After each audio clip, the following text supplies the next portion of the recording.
পেশাজীবী হিসাববিদদের আন্তর্জাতিক সংস্থা ইন্টারন্যাশনাল ফেডারেশন অব অ্যাকাউন্ট্যান্টস আইএফএসির প্রেসিডেন্ট জাবুকো প্রথমবারের মতো বাংলাদেশ সফরে এসে আজ সকালে institute of cost and management accountants of Bangladesh আইসিএমএবির নীলক্ষেতস্থ প্রধান কার্যালয় পরিদর্শন করেন। এ সময় আইসিএমএবির প্রেসিডেন্ট মাহতাব উদ্দিন আহমেদ তাকে স্বাগত জানান। সফরের অংশ হিসেবে আইসিএমএবিতে একটি কৌশলগত বৈঠক অনুষ্ঠিত হয়। বৈঠকে ইনস্টিটিউটের কাউন্সিল সদস্য এবং ঊর্ধ্বতন কর্মকর্তারা উপস্থিত ছিলেন। বৈঠকে আইসিএমএবি ও বৈঠকের মধ্যে পেশাগত সংলাপ ও ভবিষ্যৎ সহযোগিতা জোরদারের বিভিন্ন দিক নিয়ে আলোচনা করা হয়।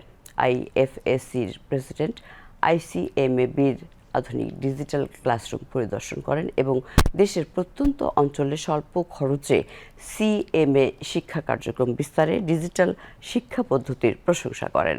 ইন্টারন্যাশনাল ফেডারেশন অব অ্যাকাউন্ট্যান্টস বর্তমানে বিশ্বের 140টিরও বেশি দেশে 30 লক্ষেরও বেশি পেশাদার হিসাববিদকে প্রতিনিধিত্ব করে। জাবুকো নভেম্বর 2024 সালে আইফ্যাকের প্রেসিডেন্ট হিসেবে দায়িত্ব গ্রহণ করেন।